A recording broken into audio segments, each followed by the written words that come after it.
আজকে হচ্ছে আমরা আনলক টুল সম্পর্কে জানবো। সেদিন আমরা জেনেছিলাম যে কিভাবে ড্রাইভার ইনস্টল দিতে হয়। আজকে হচ্ছে আমরা জানবো যে আনলক টুলের মাধ্যমে যদি আমরা কোনো কাজ করি, যেমন ফ্লাশ করি, তারপর হচ্ছে কোনো লক আনলক করি, এবং এখানে যতগুলো অপশন আছে সবগুলো অপশন আসলে কিভাবে ব্যবহার করে সেই বিষয়টা সম্পর্কে জানবো।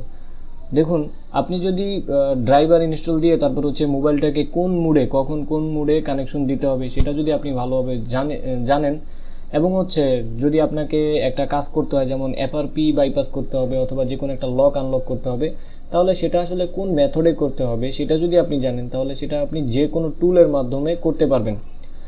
যদি আপনি ফ্লাশিংয়ের কোনো বিষয় যদি জানেন, যে একটা ফোন যদি সেটা কোয়ালকম হয় অথবা মিডিয়াটেক হয়, তাহলে সেটাকে কিভাবে ফ্লাশ করতে হবে এবং সেটার ফাইলের নাম কি এবং কোন মুডে ফ্লাশ করতে হবে, এই বিষয়গুলো যদি আপনি জানেন, তাহলে সেটাকে আপনি যে কোনো একটা টুলের মাধ্যমে আপনি সেই কাজটা করতে পারবেন।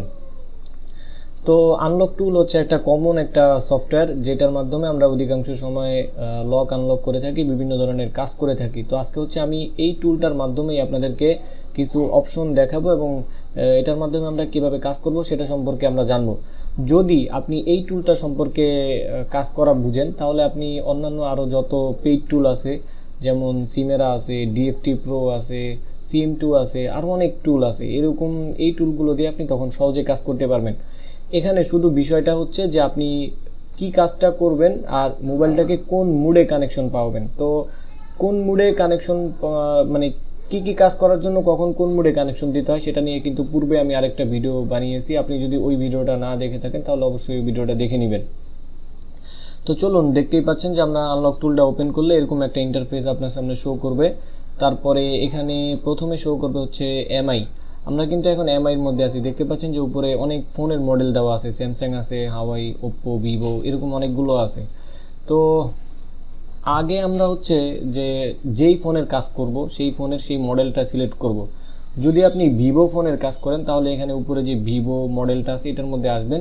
তারপরে আসার পরে এখানে হচ্ছে আপনি বিভিন্ন ধরনের লক আনলক করতে পারবেন। তো কিভাবে করবেন এবং কোন কোন অপশনের মাধ্যমে কি কি হয় এগুলো নিয়ে আর একটু পরে আলোচনা করি, আগে ইন্টারফেস সম্পর্কে আলোচনা করি।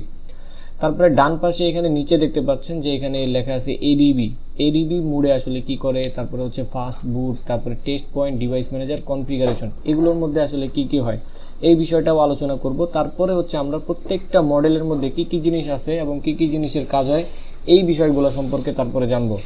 প্রথমে এডিবি সম্পর্কে আমরা জানি। এডিবির মধ্যে যদি আমরা ক্লিক দেই, এডিবি একটা মুডের নাম। এডিবি মুডে আসলে কি করে, আপনার ফোনের মধ্যে দেখবেন যে ইউএসবি ডিবাগিং নামের একটা অপশন আছে আর ওইএম আনলকিং নামের একটা অপশন আছে। এই মুডে যদি আপনি ইউএসবি ডিবাগিংটা অন করেন, তাহলে হচ্ছে আপনার ফোন চালু অবস্থায় আপনি সেটার মধ্যে যে কোনো কিছু করতে পারবেন। যেমন যদি চান যে ফ্যাক্টরি রিসেট করতে পারবেন, যদি এডিবিতে আপনার সাপোর্ট থাকে, তাহলে আপনি ওই ফোনের ফ্যাক্টরি রিসেট করতে পারবেন ফোন চালু অবস্থায়। যেমন ধরেন আমরা যদি কোয়ালকমের কোনো ফোন ফ্যাক্টরি রিসেট করতে যাই, তাহলে কিন্তু সেটাতে আমাদেরকে ইডিএল ধরাতে হয়। ইডিএল ধরে তারপরে হচ্ছে ফ্লাশ করতে হয়। তারপরে হচ্ছে যদি মিডিয়াটেক হয় তাহলে সেটা কিন্তু আমাদেরকে বন্ধ করে ব্রোম মুডে নিতে হয়, তারপরে বিভিন্ন ঝামেলা করতে হয়। তো যদি আপনার ফোনে এডিবি অন করা থাকে, এডিবি হচ্ছে সেটিংয়ের মধ্যে যে অন করতে হয় একটা অপশন, তো সেটা আমি কিন্তু পূর্বের আরেকটা ভিডিওতে দেখিয়েছি যে কিভাবে এডিবি অন করে। তো ওই এডিবি যদি অন করা থাকে তাহলে সেখান থেকে আপনি আপনার ফোনে যদি অন করা থাকে তাহলে আপনি এটার মধ্যে ইউএসবি কেবলটাকে কানেকশন দিবেন, এবং এখানে শুধু লিখবেন যে কুইক ইনফরমেশন। এটার মধ্যে যদি ক্লিক দেন তাহলে দেখতেই পাচ্ছেন যে স্টার্টিং এডিবি ইন্টারফেস। তারপরে আপনার ফোনে যেই ইনফরমেশন আছে সেটা কিন্তু এখানে শো করবে। তবে শর্ত হলো যে আপনার ফোনে এডিবি অন করা থাকতে হবে। তো এডিবি একটা মুডের নাম, এই মুডে আমরা এই কাজগুলো করতে পারবো যতগুলো অপশন এখানে আছে। যেমন এডিবি মুডে আমরা রিবুট করতে পারবো। যদি আপনার ফোনে ইউএসবি ডিবাগিং অন থাকে তাহলে আপনি এডিবি মুডে এই কাজগুলো করতে পারবেন। তারপর হচ্ছে এখানে লেখা আছে ইট ইজ এফআরপি, তারপরে set screen lock, remove, virus clean master, এগুলো আসলে তেমন একটা কাজ করে না। এখানে সবচেয়ে বেশি কাজ করে হচ্ছে কুইক ইনফরমেশন এবং রিবুটের মধ্যে কিছু জিনিস কাজ করে। তারপর হচ্ছে ইট ইজ এফআরপি, এগুলোও কাজ করে যদি আপনার ফোনে এডিবি অন থাকে। আরেকটা জিনিস সবচেয়ে বেশি লাগে সেটা হচ্ছে এডিবি কমান্ড, এইটা কাজে লাগে সবচেয়ে বেশি। যদি আপনার ফোনে এডিবি মুডে যদি আপনি ফ্লাশ করতে চান তাহলে এখানে কিন্তু ফাস্ট বুট ডিভাইসেস এইভাবে লিখে তারপরে হচ্ছে বিভিন্ন কমান্ডের মাধ্যমে কিন্তু তখন আপনি কাজ করতে পারবেন। তো এই হচ্ছে এডিবি অপশনের কাজ। এইবার চলেন আমরা ফাস্ট বুট অপশন দিয়ে আসলে কি কি করে সেটা সম্পর্কে আমরা জানি। ফাস্ট বুট একটা মুডের নাম। যখন আপনি ফোনটাকে বন্ধ করে পাওয়ার বাটন এবং ভলিউম ডাউন বাটন দুটো একসাথে চেপে ধরে রাখবেন, দেখবেন যে ফাস্ট বুট অপশনটা অন হয়। সেই মুডে গেলে আমরা কী কী কাজ করতে পারবো, যেমন এখানে লেখা আছে quick information, Vivo quick information, Huawei quick information. মানে যদি আপনি হাওয়াই একটা ফোন, সেটাকে যদি ফাস্ট বুট মুডে নিয়ে এখানে যদি আপনি কুইক ইনফরমেশনে ক্লিক করেন আর মোবাইলটাকে কানেকশন দেন, তাহলে কিন্তু এই আপনার এখানে ওই ফোনের যে মডেল নাম্বার, তারপরে ভার্সন কি, ফ্ল্যাশ ফাইলের ভার্সন কি, এই সমস্ত যত ইনফরমেশন আছে সেগুলো কিন্তু এখানে শো করবে। তারপরে ফাস্ট বুট মুডে আরও অনেক মুড আছে, যেমন fast boot OEM unlock, fast boot flashing unlock. এগুলো তেমন একটা কাজ করে না। ফাস্ট বুট মুডে সবচেয়ে বেশি কাজ করে হচ্ছে এই কুইক ইনফরমেশনগুলো, যেগুলো আপনাকে অনেক হেল্প করবে ফ্লাশিংয়ের সময়। তারপরে হচ্ছে ফিক্সড ডিএম ভেরিটি। মাঝে মধ্যে আমাদের সফটওয়্যারের মধ্যে একটা প্রবলেম হয় যে আমাদের সফটওয়্যারগুলো ক্রপটেড হয়ে যায়, তখন লেখা উঠে যে ডিএম ভেরিটি ক্রপটেড, এরকম একটা লেখা আসে। তো ফিক্স ডিএম ভেরিটি এই অপশনের মধ্যে যদি ক্লিক করেন মোবাইলটাকে ফাস্ট বুট মুডে নিয়ে, তাহলে হচ্ছে আপনার ওই প্রবলেমটা সমাধান হয়ে যাবে। তারপরে দ্বিতীয় আরেকটা অপশন আছে যে ফিক্স ব্রিক ফাস্ট বুট। অনেক সময় ফোন এমন হয় যে যদি আপনি ফোনটাকে চালু দেন তাহলে সেটা অটো ফাস্ট বুট মুডে চলে যাচ্ছে। তো এরকম সমস্যা আসলে আপনি ফিক্স ব্রিক ফাস্ট বুট এই অপশনে ক্লিক দিলে, মোবাইলটাকে ফাস্ট বুট মুডে নিয়ে যদি এই অপশনটাকে ক্লিক দেন, তাহলে কিন্তু আপনার ওই প্রবলেমটার সমাধান হয়ে যাবে। তারপরে দেখতে পাচ্ছেন যে এখানে আরেকটা অপশন আছে টি পয়েন্ট, মানে টেস্ট পয়েন্ট। টেস্ট পয়েন্ট হচ্ছে যে মিডিয়াটেক অথবা কোয়ালকমের, অনেক সময় কোয়ালকমের হচ্ছে ইডিএল পয়েন্ট লাগে। মানে আপনি যদি মোবাইলটাকে কম্পিউটারের সাথে কানেকশন পাওয়াইতে যান এবং মোবাইলের মধ্যে যদি ইএমসিতে যদি কোনো কাজ করতে চান, যেমন ফ্লাশিং, তারপরে হচ্ছে এফআরপি আনলক, তারপরে হচ্ছে স্ক্রিন লক, এইগুলো যদি কাজ করতে যান, তাহলে কিন্তু যদি কোয়ালকমের ফোন হয় তাহলে সেই ক্ষেত্রে আপনাকে কম্পিউটারের সাথে কানেকশন পাওয়ানোর সময় মাদারবোর্ডে দুইটা টেস্ট পয়েন্ট শর্ট করতে হবে। অথবা মিডিয়াটেকেরও এরকম টেস্ট পয়েন্ট আছে কিছু কিছু ফোনে, যেটাকে ইউএসবি যদি পাওয়াইতে হয় তাহলে কিন্তু টেস্ট পয়েন্ট শর্ট করে তারপরে হচ্ছে কম্পিউটারের সাথে কানেকশন দিতে হয়। তো মাদারবোর্ডের ওই টেস্ট পয়েন্টগুলো আসলে কোনটা, এখানে দেখেন অনেকগুলো মডেল আছে, যে হাওয়াই, ভিভো, ওপ্পো।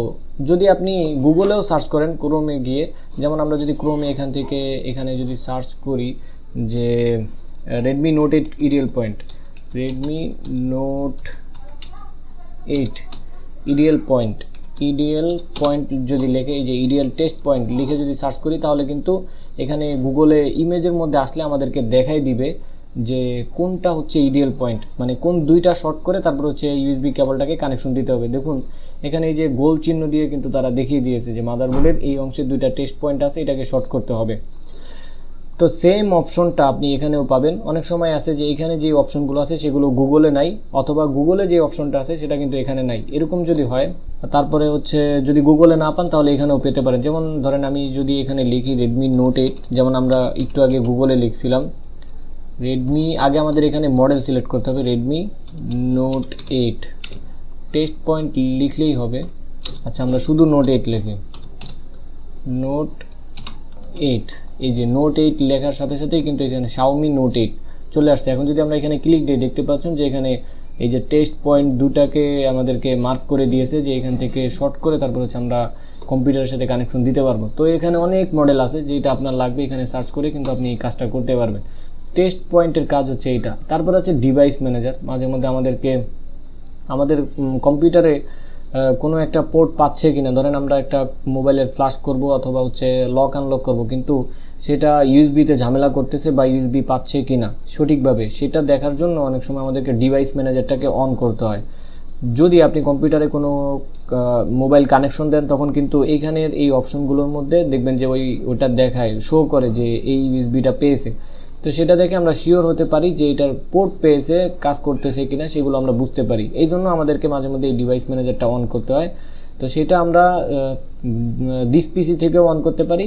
আর সহজের জন্য আমরা এখানে আনলক টুল আমাদেরকে একটা অপশন দিয়ে দিচ্ছে, যে এটাতে ক্লিক দিলে আমাদের ডিভাইস ম্যানেজারটা অন হয়ে যাবে।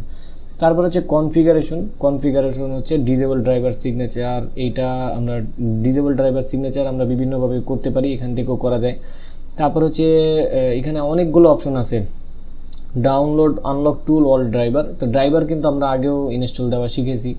Enable and open task manager, এই টাস্ক ম্যানেজার থেকে কিন্তু আমাদেরকে মাঝে মধ্যে এমন হয় যে কোনো একটা কাজ করতে গিয়ে এখানে কোনো একটা কিছু হ্যাং হয়ে গেছে, তখন টাস্ক ম্যানেজার থেকে আমাদেরকে ওই জিনিসটা যদি আমরা কেটে দিই, তাহলে কিন্তু সেটা হ্যাংটা চলে যায় আর কি। এই জন্য এই কিছু অপশন এখানে দিছে যেগুলো দিয়ে আমরা কাজ করতে পারবো। তো এগুলো তেমন একটা লাগবে না, এগুলো আমরা এমনি এমনি এদিক থেকে করতে পারি। আমাদের সবচেয়ে বেশি এখানে দরকার হচ্ছে এডিবি, ফাস্ট বুট, তারপরে টেস্ট পয়েন্ট, ডিভাইস ম্যানেজার, এই কয়টা অপশন বেশি জরুরি। তো এই ছিল হচ্ছে আনলক টুলের এখানে যে যতগুলো ইন্টারফেস সেগুলো সম্পর্কে। তো তারপরে চলেন আমরা এখানে দেখতে পাচ্ছেন যে এখানে আরও অনেকগুলো অপশন আছে, যেমন এমআই, স্যামসাং, হাওয়াই। তো আমরা যখন যেই অপশনটা দিয়ে কাজ করব তখন সেই মডেল মানে যেই মডেলটা নিয়ে কাজ করব সেই মডেলে সিলেক্ট করে তারপরে হচ্ছে ওই মডেলের মধ্যে যেটা কাজ করব সেটাকে সিলেক্ট করে এইভাবে কাজ করতে পারবো। তো এই পুরো বিষয়টা নিয়ে কিন্তু আমরা আরেকটা ভিডিওর মধ্যে আলোচনা করব যে এমআইতে আমরা কিভাবে কাজ করব, এবং এখানে যদি আমরা ঢুকি সিকিউরিটির মধ্যে কি কি জিনিস আছে, প্রত্যেকটা জিনিসের নাম এবং প্রত্যেকটা জিনিস কোনটা কোন কাজের জন্য ব্যবহার করা হয়, কোন মুডে কিসের জন্য ব্যবহার করা হয়, প্রতিটা অপশন সম্পর্কে আমরা জানবো। তো পরবর্তী ভিডিওতে দেখা হবে, সে পর্যন্ত ভালো থাকবেন, সুস্থ থাকবেন, আল্লাহ হাফেজ।